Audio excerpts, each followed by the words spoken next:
Welcome to Energetic Procession and the illustrious Energetic Procession Studios. I'm Mr. Robinson, and this channel is an extension of my blog and my other social media activities. For those of you not familiar with me and what I do, this video is here to give you a quick introduction.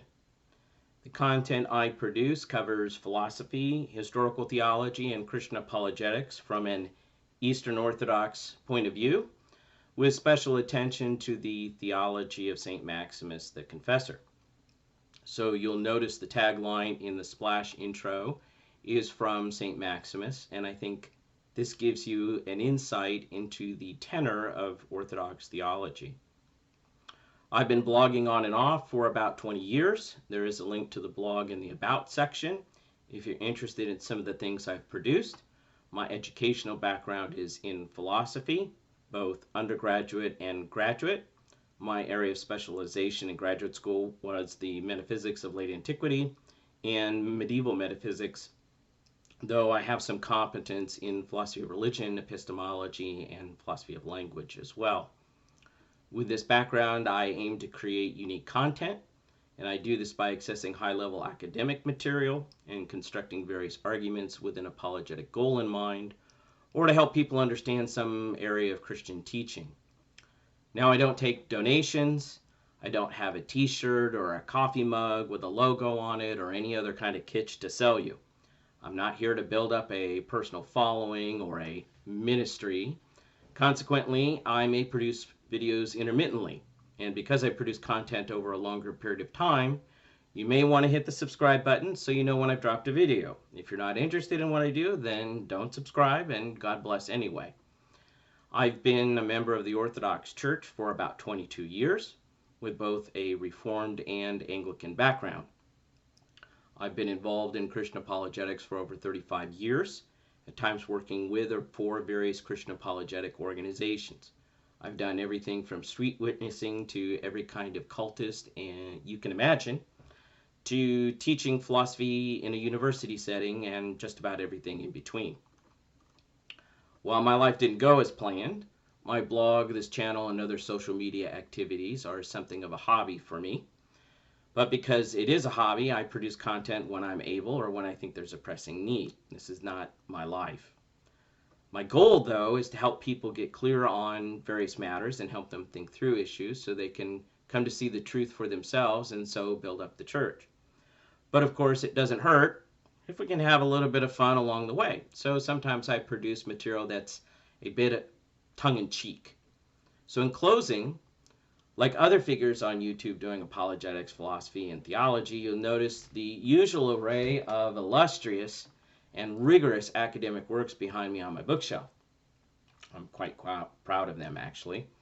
This, of course, lets you know that I've read each and every one of these works, and their presence manifests what an awesome intellect I happen to be. So, that's what the channel's about. That's the kind of stuff that I do.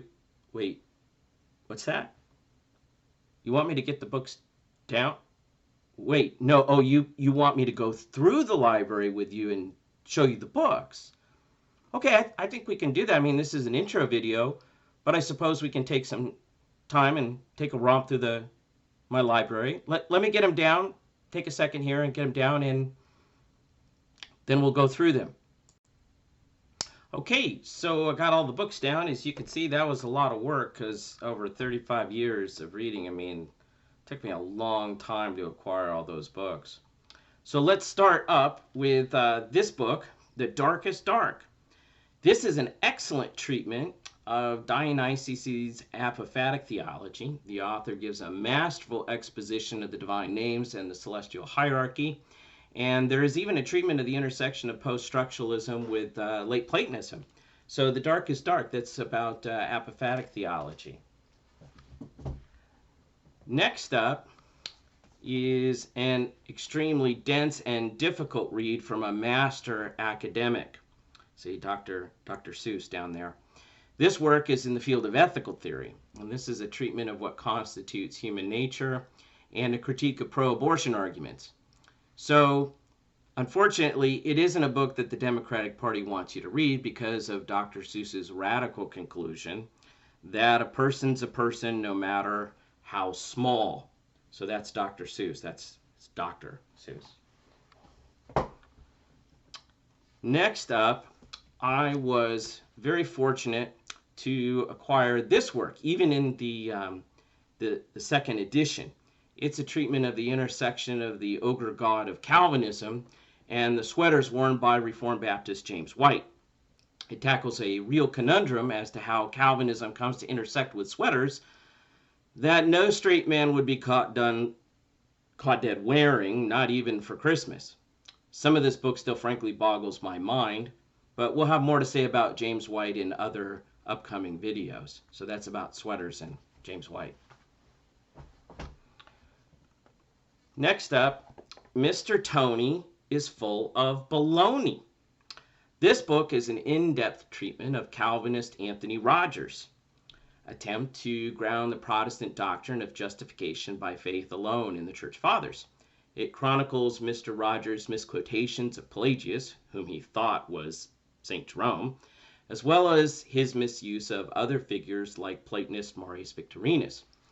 Before I began constructing my 8 hours of live stream refuting Mr. Rogers, I spent many hours poring over this work to understand exactly how Mr. Rogers could make such silly mistakes. It turns out it's because Mr. Tony is full of baloney. That's how he made those mistakes. So, next up, we have the Hat Book, the 500 Hats. This book actually uses a pseudonym of Bartholomew Cubbins for one Mr. Kimmel. This book chronicles Kimmel's progression from Episcopal priest to Roman Catholic priest, then to Orthodox, and now apparently Origenist, along with David Bentley Hart. So each of the hats is just another theological position Kimmel along with Hart end up taking. You know, hats like rejecting the Old Testament, rejecting creation ex nihilo, espousing universalism, etc., etc. Eventually, I think they'll don the hat of Hinduism. And of course, none of this was really hard to see coming, so the book is just okay. It wasn't very enlightening, even with all the GRE vocabulary in it. It just ended up in damnable heresy. So next up, we have I Spy in the Clouds. This little book is an in-depth treatment of all the latest conspiracy theories, all the way from COVID to MK Ultra to the Masons and the like. It explains and assesses not only these conspiracies, but chronicles the people who wasted their entire lives on the feeling of power that they felt in obsessing about them, even though they really didn't have any power. It shows how they spent their time on this stuff rather than doing the things that Christ commissioned them to do. So in the end, it's kind of a sad book and a cautionary tale. Next up, we have Curious George's First Day of School. This book is a rather interesting look at the theology and thought of George Demokopoulos of Fordham University, along with his well-known and highly esteemed blog, Public Paganism. Perhaps you've seen it. This book lays out George's intellectual path, following one left-wing fad after another, all without being able to make a unique contribution of his own or further the kingdom of Christ. It does have some interesting discoveries about George and his friend Ari's theology, having its real roots in Marcion. It's really quite shocking. Next, we have this book, The Book with No Pictures. This is an interesting book with, of course, no pictures. It's an excellent representation and analysis of the theology of iconoclasm. I found this gem many years ago while researching Gnosticism. The real insight here is noticing that there are only words and no pictures because, of course, nothing that is said in iconoclast view of history actually takes place in history, or if it does, it must be evil. That's why you can't make pictures of it. So this is a very interesting book for understanding things like Presbyterian theology, Baptist theology, or their long-lost forebearer, Islam. Now, this one, When Nana Dances, okay? Don't let the title fool you. This is an absolutely critical text, and it's very relevant. It's a penetrating history and analysis of the liturgical reforms of Vatican II. So the book covers grandmas donning dance costumes and taking up liturgical dancing during the the Novus Order Mass. It's a very interesting work, which I know many Catholic theologians, especially those in the magisterium, have paid special attention to, along with the good folks over at Pints with Aquinas and that other one, TNR, Theology Without Reason, or something like that. Anyway, it does have a sequel, though. The sequel is about Dance in Your Underpants. And the sequel, which is coming down, this one is a little bit more controversial since it includes a more robust program of inclusion, which includes drag queen performances. But given the controversial nature of the topic, I think it's probably best to leave this one out. I wasn't crazy about it anyway, especially since it's just blackface for women. Just 2 more to go. Whew, I think I have too many books. Anyway, this next book, Hank Has a Dream. This is an interesting work about the dream of Hank Hanegraaff to become a world-class fake somebody, all without having any education in any field whatsoever. It tells the story of how Hank rose to power using his masterclass skills of deception to dupe all the people around him, just so long as he kept reading from the teleprompter.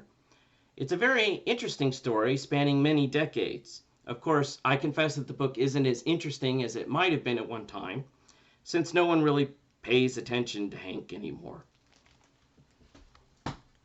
Last up, The Pig on the Hill. This is actually an interesting work of theological fiction. I don't read much fiction, but this was an exception. The Pig on the Hill is about a pig who was actually quite a talented singer, but who was so desperate for attention, he tried his hand at theology and philosophy. It's a sad story of character decline, as the pig just ends up drinking too much and recreating one heresy after the other, no matter how hard he tries. Again, this is another cautionary tale, the lesson being that when you mess with a pig, only you get dirty, and the pig likes it. Well, that pretty much exhausts my vast theological library, and this is my channel. So again, if you're interested in the topics I discuss, just click on the subscribe button, and that's all, folks.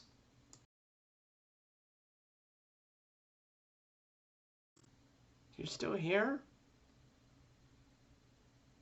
Why are you still here? It's over. Go home. Go. It's over. Go.